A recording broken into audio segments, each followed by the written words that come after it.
रविवारी येऊ.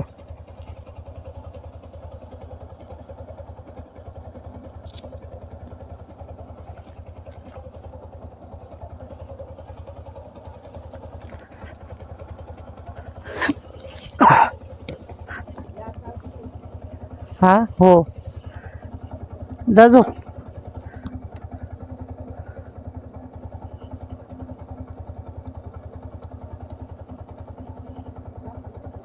ठेवल्या.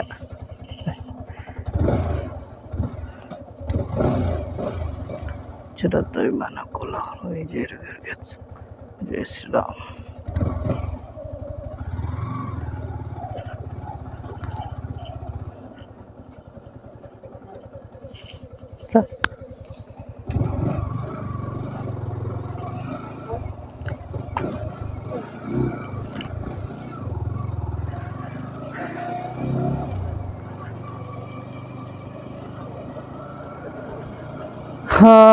सुप्रभात मित्रांनो. तर आत्ता आपण निघालो आहोत प्रयागराज राईडसाठी, जो की उत्तर प्रदेशमध्ये आहे.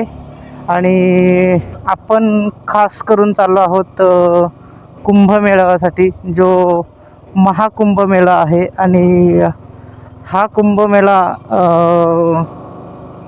तब्बल 144 वर्षातून येतो.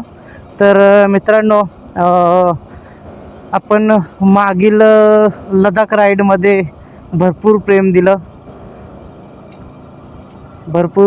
प्रेम दिलं, आशीर्वाद दिला. तसंच या माझ्या आत्ताच्या या राईडसाठी सुद्धा आशा करतो की सर्वांचं असंच आशीर्वाद आणि प्रेम राहू द्या. तर मित्रांनो, आत्ता आपण निघालो आहोत किनवली, धोंडाळपाडा किनवलीवरून. तर आपले काही साथीदार जे आहेत ते पुढे पंपावर आपली वाट बघतायत. तर चला मित्रांनो, जाऊया. आणि अशा प्रकारे तुमच्या सर्वांच्या आशीर्वादाने आत्ताच्या या राईडसाठी आपली सुरुवात झालेली आहे. आणि बघूया आता आपण पुढचा प्रवास आपला कसा होतोय तो. तर चला मित्रांनो, आत्ताची ही राईड जी आहे आपली कुंभमेळा. तर आपण कुंभमेळा राईडसाठी आता आपण निघालेलो आहोत. मित्रांनो, हा जो कुंभमेळा आहे तो 144 वर्षातून एकदाच येतो, जो की महाकुंभमेळा आहे. तर खरोखरच आपण खूप नशीबवान आहोत की हा 144 वर्षातून येणारा कुंभमेळा, याचं दर्शन आपल्याला मिळणार आहे. खरोखरच आपण खूप आत्ताची ही पिढी, आपली ही पिढी खरोखर नशीबवान आहे की हा कुंभमेळा आपल्याला पाहायला मिळतोय. या कुंभमेळ्याचं दर्शन आपल्याला घ्यायला मिळणार आहे. तर आम्ही टोटल 3 जण साथीदार आहोत. तर आपले 2 जण साथीदार आपली वाट बघत आहेत. तर चला आपण आता पेट्रोल पंपावरच भेटूया आणि पुढच्या प्रवासाला आपण सुरुवात करूया.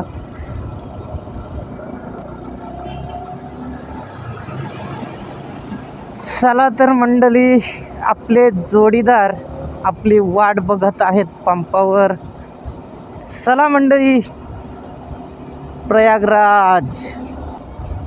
तर मंडळी, आपले जे जोडीदार आहेत 2 जण, ते आपल्याला पुढे पंपावर जॉईन करतील आणि तिथून आपला पुढचा प्रवास सुरू होईल. चला तर मंडळी, कुंभमेळ्याचं दर्शन करून येऊ आपण मस्तपैकी. खरं तर ह्या राईडचा प्लॅन आमचा नव्हता, पण अचानक या राईडचा प्लॅन ठरलेला आहे आपला. तर मित्रांनो, चला बघूया आता पुढचा आपला प्रवास कसा होतोय. देवाच्या कृपेने चांगलाच प्रवास होईल. तर मित्रांनो, तुम्हा सर्वांच्या आशीर्वादाने आणि प्रेमाने आपला या राईडचा प्रवाससुद्धा आशा करतो की ही राईडसुद्धा आपली नक्कीच चांगल्या पद्धतीने पार पडणार आहे. तर चला बघूया आता.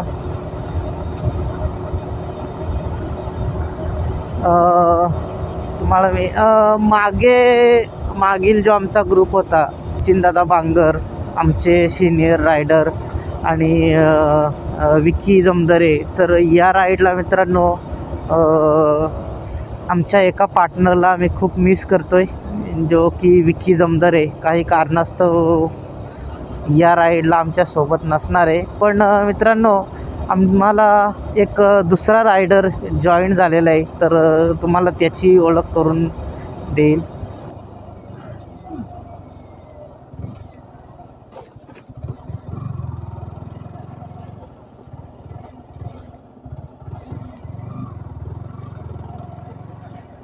हां, नमस्कार मित्रांनो. हे बघा आपले दोन्ही रायडर इकडे रेडी आहेत. मी जसं की म्हटलं होतं तुम्हाला, मागच्या राईडला आपल्यासोबत जो विक्की जमदरे होता, तो काही कारणास्तव या राईडला येऊ शकला नाही. पण त्याच्या बदल्यात आम्हाला एक नवीन रायडर जॉईन झाला आहे, ज्याचं नाव आहे बाळा डोंगरे. तर बाळा, स्वागत आहे तुझं या राईडमध्ये आणि आशा करतो की आपला पुढचा प्रवास सुखरूपपणे देवाच्या कृपेने पार पडेल. तर चला मित्रांनो, निघूया आता.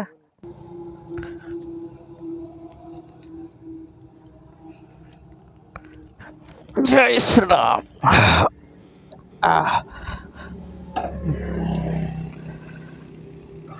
चलत विमान कोलाहल हुई जेर घेर कर सबको जय श्रीराम.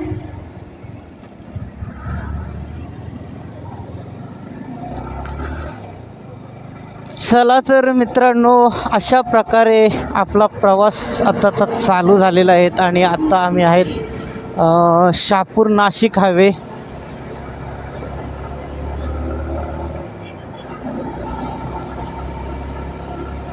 तर बघूया आता पुढचा ब्रेक एक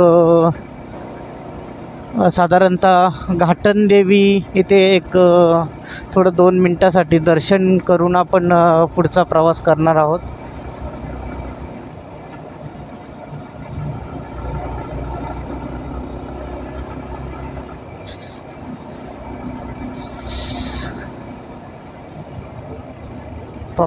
ट्रॉफिक ट्रॉफिक ट्रॉफिक ट्रॉफिक ट्रॉफिक.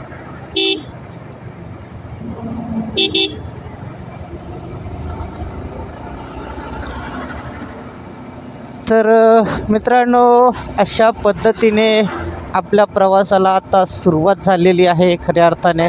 आणि बघूया आता आपला पुढचा प्रवास कसा होतोय. एक घाटन देवी या ठिकाणी जी कसारा घाटामध्ये लागते, तर तिथे आपण दर्शन करूया देवीचं आणि मग पुढच्या प्रवासाला पुढच्या प्रवासाला सुरुवात करूया. तर आता आपण मित्रांनो शहापूर सोडलेलं आहे.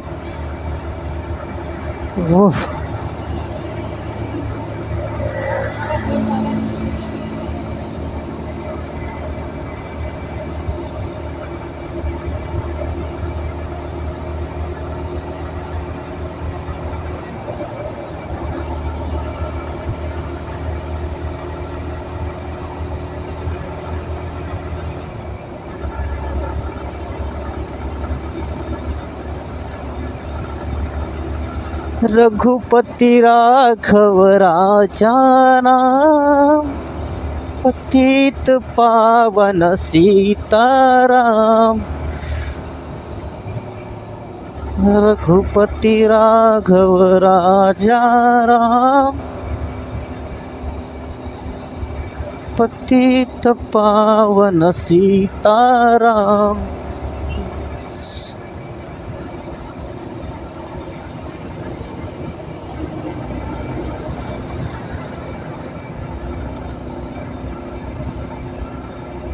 जानकी जीवन जय जय राम, सबको आत्ता आपण पोचलेलो आहोत घाटन देवीपर्यंत आणि आपण देवीचं दर्शन घेऊ. त्यानंतर पुढच्या प्रवासाला सुरुवात करूया. तर चला आपल्या राजांचा झेंडा कसा जोमात फडकतोय. जायचं. सो चला मित्रांनो, आता आपण घाटन देवीचं दर्शन घेऊया आणि मग इथून पुढे आपल्या पुढच्या प्रवासाला आपण सुरुवात करूया. चला तर.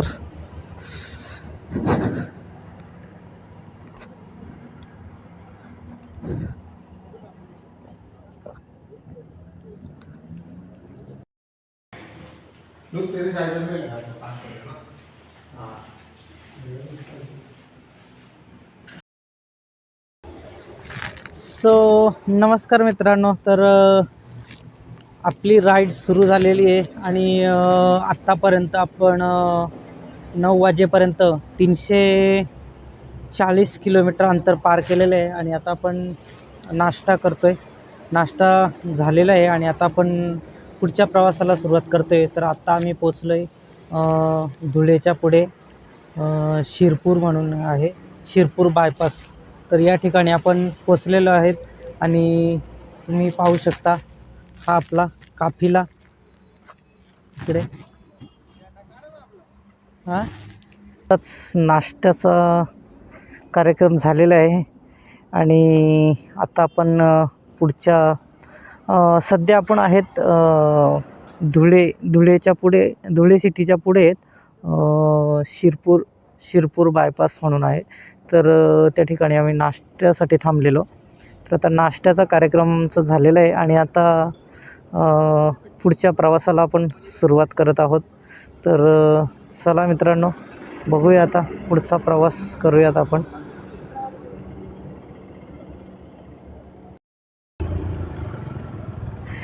गणपती बाप्पा मोरया. चला मित्रांनो, आत्ताच आपला नाश्ता झालेला आहे आणि आपण आता पुढच्या प्रवासाला निघतोय. तर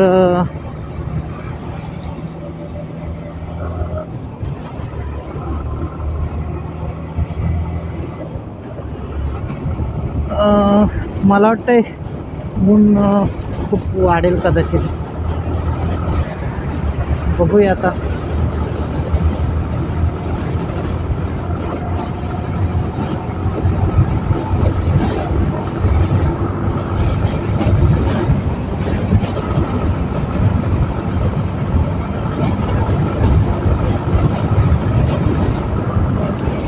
अरे यार, शिरपूर 6 किलोमीटर. तर मित्रांनो, आत्ताच आपला नाश्ता झालेला आहे आणि आता आपण पुढच्या प्रवासाला सुरुवात केलेली आहे. तर फ्युलअपसुद्धा करावं लागेल कारण फ्यूल कमी झालं आहे आपल्या गाडीतला. तर बघूया आता पुढे कुठे पंप भेटतो, तेल पंप. जिथे कुठे पंप भेटेल तिथे आपण फ्युलअप करूया. हो, समोरच आहे. तर चला तर मित्रांनो, मग आता आपण फ्युलअप करून घेऊ आणि मग पुढचा प्रवास करूया.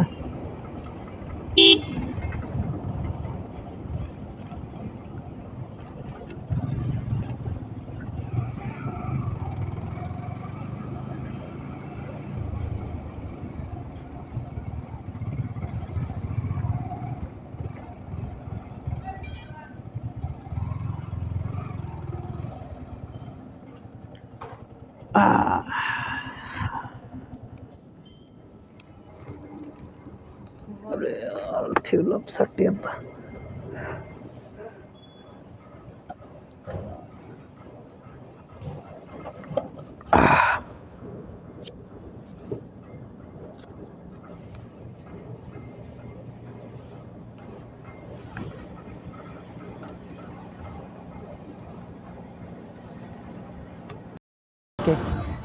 तर नमस्कार मित्रांनो, तर आत्ता आपण इकडे मागे पाहू शकता, हा प्रयागराजमध्ये आपण आहेत आणि हा कुंभमेळा या ठिकाणी भरलेला आहे, जो की 144 वर्षातून येतो. हा महाकुंभमेळा आहे आणि हा आपली पिढी ही खरोखर आपण भाग्यशाली आहोत की हा कुंभमेळा, या कुंभमेळ्याचं दर्शन आपल्याला होतं आहे, जो की 144 वर्षातून येतो आहे. कारण की हा कुंभमेळा पुन्हा यापुढे 144 वर्षानंतरच आपल्याला पाहायला मिळणार आहे. तर सर्वप्रथम माफी असावी की हा जो कुंभमेळा आहे, इथपर्यंत येण्याचा जो प्रवास होता माझा घरपासनं, तर तो मी तुम्हाला ब्लॉगच्या माध्यमातून दाखवू शकलो नाही. त्याचं कारण असं की आम्हाला डिस्टन्स कवर करायचं होतं. थोडा टायमिंगचा इश्यू असल्यामुळं आम्हाला डिस्टन्स कवर करायचा होता आणि त्या कारणास्तव माझी जी पूर्ण घरपासून तर इथपर्यंतची जर्नी होती, ती मी तुम्हाला ब्लॉगमध्ये दाखवू शकलो नाही. तर त्यासाठी मी नक्कीच माझ्या मित्रांची, जेवढे पण माझे सबस्क्रायबर आहेत त्यांची माफी मागू शकतो. आणि आजचा जो ब्लॉग आहे, तर मी जास्तीत जास्त प्रयत्न करेल की कुंभमेळ्यामध्ये आपण आपलं दर्शन कशा पद्धतीने होईल किंवा त्रिवेणी संगमेवर आपलं स्नान कशा पद्धतीने होईल, हे मी दाखवण्याचा नक्कीच प्रयत्न करेल. तर आत्तापर्यंतचा जो प्रवास झाला तो मी नाही रेकॉर्ड नाही करू शकलो, पण नक्कीच या पुढचा प्रवास मी तुम्हाला रेकॉर्ड करून दाखवू शकतो. मित्रांनो, आत्ताचा हा जो प्रवास आपला झालेला आहे घरपासनं ते प्रयागराजपर्यंत, तर मित्रांनो माफी असावी की काही कारणास्तव हा जो माझा प्रवास होता घरपासनं ते प्रयागराजपर्यंत, तर तो काही कारणास्तव मला रेकॉर्ड करायला जमलं नाही किंवा ब्लॉगच्या माध्यमातून तुमच्यापर्यंत पोचवायला मला पॉसिबल झालं नाही. तर त्याचं कारण असं की आम्हाला टायमिंगचा इश्यू होता आणि प्लस डिस्टन्स कवर करायचा होता. तर त्यामुळे मी ब्लॉग बनवू शकलो नाही. तर त्यासाठी माफी असावी. परंतु आपला जो झालेला प्रवास आहे घरपासनं ते प्रयागराजपर्यंत, तो प्रवास मी तुम्हाला थोडक्यात सांगू इच्छितो. तर माझा पहिला टप्पा जो होता घरपासनं ते गुणापर्यंत, म्हणजे जो की MP मध्ये येतो गुणा. तर आमचा घरपासनं गुणापर्यंतचा जो डिस्टन्स होता, तो पहिल्या दिवशी आम्ही 833 किलोमीटरचा टप्पा पार केला. म्हणजे 833 किलोमीटर डिस्टन्स आम्ही कवर केला पहिल्या दिवशी. त्यानंतर दुसऱ्या दिवशीचा जो आमचा टप्पा होता, तो गुणा ते अयोध्या ना, सॉरी, गुणा ते अयोध्या असा आमचा 250 किलोमीटरचा दुसरा टप्पा होता. नाही, सॉरी, 730 किलोमीटरचा आमचा दुसरा टप्पा होता, गुणा ते अयोध्या. आणि तिसरा टप्पा आम्ही जो घेतला अयोध्या ते वाराणसी, जो की 200 किलोमीटरचा डिस्टन्स होता. आणि वाराणसी ते आज आम्ही प्रयागराजमध्ये आहोत. तर वाराणसी ते प्रयागराज 130 किलोमीटरचा डिस्टन्स आम्ही आज कवर केलेला आहे. तर मित्रांनो, माफी असावी की हा जो झालेला प्रवास होता आपला घरपासनं प्रयागराजपर्यंत, तर तो मी काही कारणास्तव रेकॉर्ड नाही करू शकलो किंवा ब्लॉगच्या माध्यमातून तुमच्यापर्यंत नाही पोचू शकलो. परंतु आत्तापासून जो पुढचा प्रवास राहील माझा, तो मी नक्कीच ब्लॉगच्या माध्यमातून तुमच्यापर्यंत पोचू शकतो. आणि इथून पुढे आजच्यापासून जो उद्यापासूनचा जो माझा नवीन प्रवास सुरू होणार आहे, तो मी ब्लॉगच्या माध्यमातून तुमच्यापर्यंत नक्कीच पोचू शकतो. आजचा जो 12 तारखेचा शाही स्नान होता, तो आम्हाला चांगल्या पद्धतीने आम्हाला अनुभवू शकलो. आम्ही वेळेत इथे पोचलो प्रयागराजमध्ये. आणि जो त्रिवेणी संगम शाही स्नान असतो, त्रिवेणी संगमावर जो शाही स्नान होता, तो सुद्धा आम्हाला चांगल्या पद्धतीने मिळाले आहे. चांगल्या पद्धतीने आमचं दर्शन झालेले. तर हे होऊनसुद्धा मन भरत नाही. तरीसुद्धा आम्ही मग आम्ही उद्या मॉर्निंगलासुद्धा त्रिवेणी संगमावर पुन्हा एकदा स्नानासाठी जाणार आहोत. आणि त्यानंतरचा आपला जो पुढचा प्रवास आहे, तो ब्लॉगद्वारे तुमच्यापर्यंत नक्कीच पोचवेल. परंतु त्याआधी मी एक सांगू इच्छितो, असं की आम्ही ज्यावेळेस प्रयागराजमध्ये पोचलो, तर त्यावेळेस एक अनोळखी व्यक्ती भेटली आम्हाला. म्हणजे त्यांनी फक्त आमच्याकडं बघितलं की बाबा मुंबईवरून गाड्या बाईक आलेल्या दिसतात, नंबर प्लेट त्यांनी बघितले. आणि एक आम्हाला कन्फ्युजन आहे म्हणून जवळ येऊन आणि त्यांनी विचारलं आम्हाला की बाबा कुठे जायचे तुम्हाला. तर आम्हाला ॲक्च्युली माझे जे बॉस आहेत, सुपरवायझर आहेत, तर त्यांचे सासरे बुवा इथे राहतात प्रयागराजमध्ये, तर आम्हाला खरं तर त्यांच्या इथे जायचं होतं. तर त्या अनोळखी माणसाने आम्हाला एक जो की शास्त्री ब्रिज आहे जिथे आम्हाला जायचं होतं, त्या ब्रिजपर्यंत त्यांनी आम्हाला सुखरूप पोचवलं की बाबा मी तुमची हेल्प करू शकतो. तुम्ही प्रयागराजमध्ये आलेत आणि त्याबद्दल एक आपुलकी, एक जिव्हाळा, एक माणुसकी या नात्यानं त्यांनी आम्हाला त्या ब्रिजपर्यंत सोडलं. म्हणजे बघा, कुठल्याही पद्धतीचं रिलेशन नसताना किंवा ओळख नसताना, म्हणजे अजूनही आपल्याकडे अशी माणसं आपल्याला बघायला भेटतात, प्रेमळ स्वभावाची. तर माणुसकी खूप होती त्या माणसाकडे आणि त्या माणसाने आम्हाला शास्त्री ब्रिजपर्यंत सोडलं आणि पुढच्या प्रवासाला आम्ही ज्यांच्याकडे आम्हाला आमची राहायची सोय झालेली, तर त्यांच्याशी सुद्धा मी तुमचा इंट्रोड्यूस करून देणारच आहे. पण एकच सांगू इच्छितो.